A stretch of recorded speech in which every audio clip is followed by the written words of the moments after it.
Hi, this is Kim White with the My Sexy Business Team. I'm here with my co-host. Coni Meyers with Kick Butt Leadership. We are at the Hope to Hope conference, and let me tell you what a day we've had. Oh boy. Oh boy, oh boy, oh boy. This is the halfway mark, and I'm always in awe.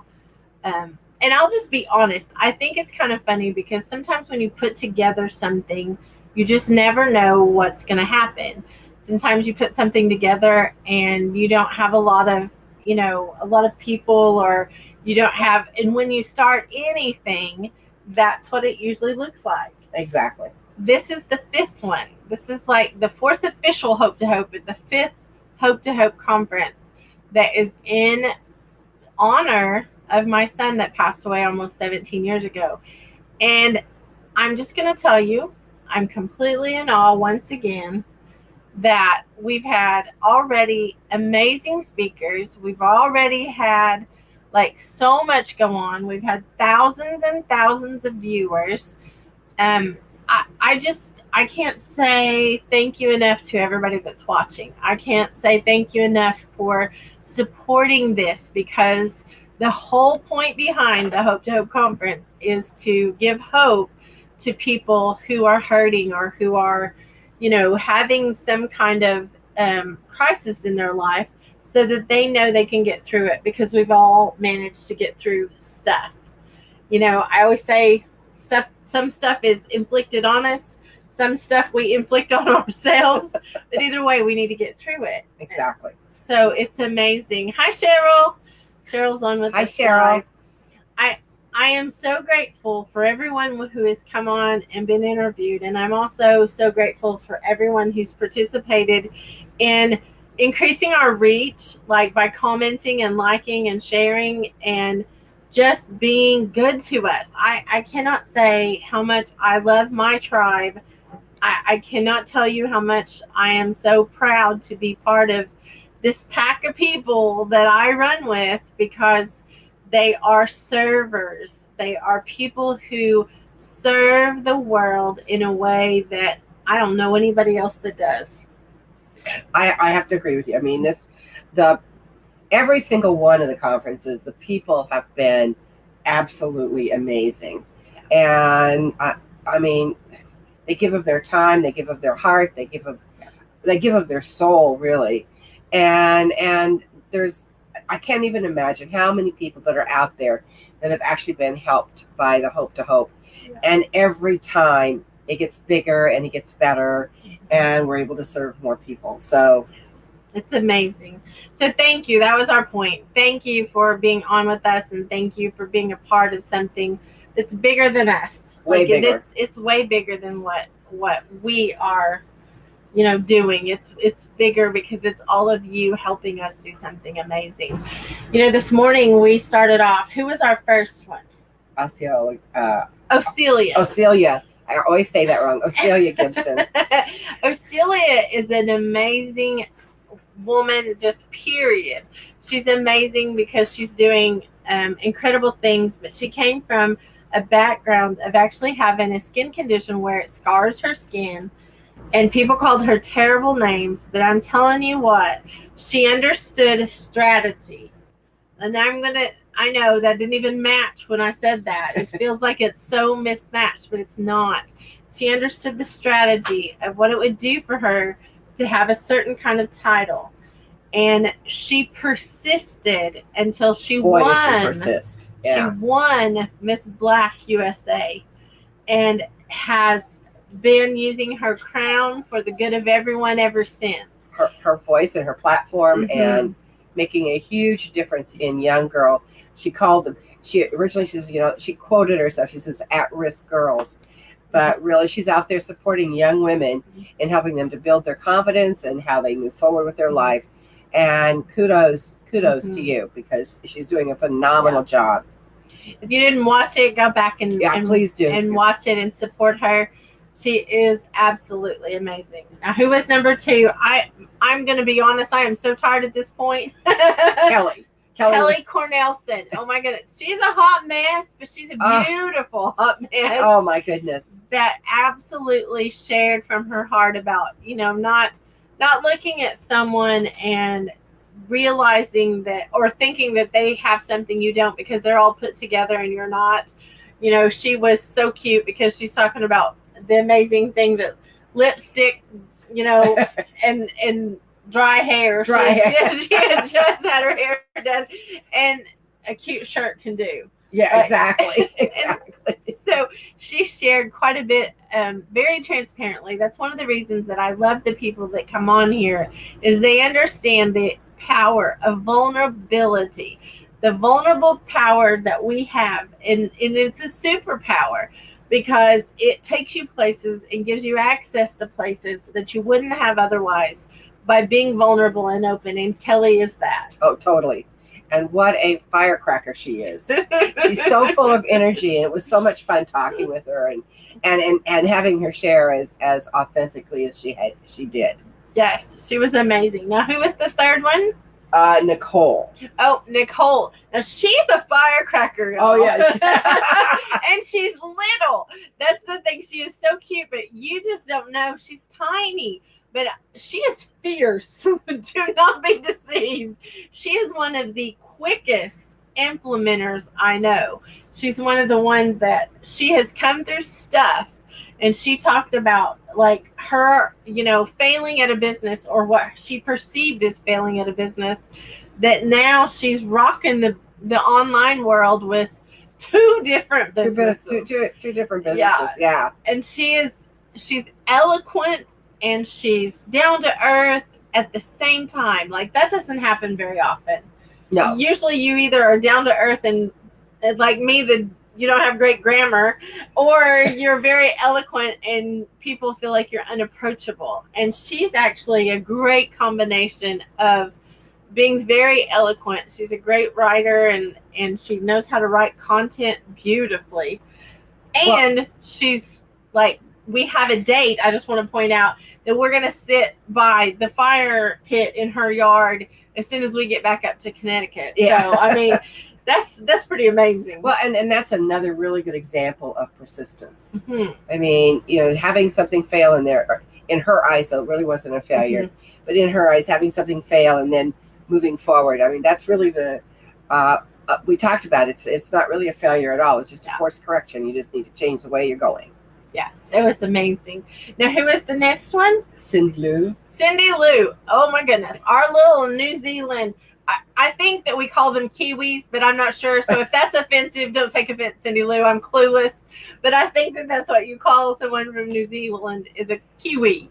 And so she has been through a lot. A lot. She's been through a great deal. And I love that she got up out of the dirt. She got up out of the serious depression from terrible trauma. And now she's changing other women's lives because she's helping other women learn who they are by this. She's actually created a personality test that, you know, can rival some of the ones, we won't mention their names, but can rival some of the big boys' personality tests because she is taking it to a whole nother level. Well, she took so many of them and then she said, okay, I can do better. And so she took the pieces that she thought were beneficial and created her own and then just made it that much better. Yeah. And I have to say, she was up before the daylight because they're winter months right now. Oh, dark 30. Oh, dark 30, she called it, yeah. And so Cindy Lou, that is dedication. Mm-hmm. That is pure love, and we so appreciate that you got up so early to be with us from New Zealand. And, you know, we want to be very respectful of everyone that comes on the conference. And we want everyone that's following to know that everyone that comes on the conference, there's no one that gets paid.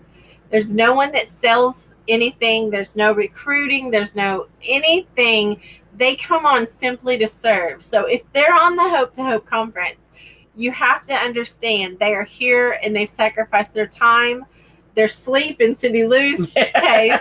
They've sacrificed a lot to be on here with us, and we are grateful. We are so grateful. Totally. So who is after Cindy Lou? Cheryl. Oh my goodness. Cheryl, I don't know if you're still on or not, but I have to brag on you. So if it's going to give you like the big head and you can't get in the door, then don't listen. But Cheryl, this was her first time to share her story about the loss of her husband and how she had to figure out how to actually eat alone or live alone. She had been married since she was in her mom and daddy's house, and she had a lot of things she had to go through and figure out. She figured out how to get up out of the dirt also, and she talked about how much it meant to her to have basically, and I'm putting words in her mouth, I'm going to tell you, but how much it meant to her to have a tribe around her, because she, she had to pull away for a season to get that grieving process, going through that and all of that. But then she has come out with a bang, doing a lot of things. She's helping a nonprofit. She has a business. And then she's also, well, I'm not going to out anything, but she also is doing something else. So I'm thinking that, you guys better be prepared for what she's going to bring to the table. I have to say, for Cheryl, she was married 41 years. And, it hasn't been that long. And for her to be willing to come on to Hope and talk about it and be as authentic and as wonderfully open as she was, it takes, that's courage. Yeah. I lost my husband 7 years ago, and I don't know if I could have done it after 2.5 years. I think it would have been very difficult. So Cheryl, you did a wonderful job, and I know you changed somebody's life out there, so thank you. Yes, thank you very much. So who was next after Cheryl? Angie. Angie cleaned up at the end. She was we're tired. I'm just going to say we're exhausted. But Angie was really, really, really open about the struggle that she went through after having a hysterectomy and being depressed and feeling, not herself, and just a lot of things, and how she got up out of the dirt. I don't know why I keep saying that, but I like that theme today. She got up out of the dirt, and she surrounded herself with a tribe of amazing people who have cheered her on. Now, she's done the work. I do not want her to give other people credit for something she had to do herself, but it does take a pack. It does. And she was laughing and calling us a wolf pack. but we do have a tribe of biz besties, and we do have a tribe of people who honestly want to help one another, fearlessly help one another. So that's a huge deal to me, is that I have 3 things, and I'm gonna share this at this point, but I have 3 things that when I collaborate with someone, that I look for these qualities in other people. And that's, they have to love lavishly. They have to love people, love, who they're collaborating with, and the customers. That they have to share transparently. They have to be open and teachable and coachable, and they have to be able to share their struggles so that we can work together to solve those things. And they have to serve fearlessly. That doesn't mean you're not afraid when you're doing it, but they have to pretend they're not afraid and do it anyway. They have to be courageous. And so I think that, she was describing our tribe. She was describing the people that we are surrounded by. And it's true. I feel like I'm the most blessed princess in the whole entire world. And it's not that I have something that no one else can have, because everyone can surround themselves with people. And that's what she was talking about. Surrounding yourself with people who will, be a part of your dream and help you and support you and cheer you on. And we all can have that. I always tell people, they talk about how it takes a village to raise a child. Well, I can tell you, I'm soon to be 70, and it still takes a village to help raise me. A princess. We all need that tribe. We all need that people, the people around us that are going to support us and support our dreams. Because if we don't have that, then we feel lost. So, and boy, I'm telling you, what a tribe this is. Yes. And hi, Beck. Beck is amazing. This is this morning tomorrow, I think. I don't know. I get so confused with the time zones. She's in Australia, so I appreciate you, Beck, coming on and going to watch the replays. And we have had a fabulous day. I hope you had a good night's sleep, if that's what you were supposed to be doing. Yeah. Like, I'm so I think she's probably getting up in the morning. It's tomorrow morning there. Is it? Okay. Yeah. However that works, Beck, we love you. How's that? So thank you guys for being with us today. Our big Friday morning. Okay. Happy Friday morning, Beck.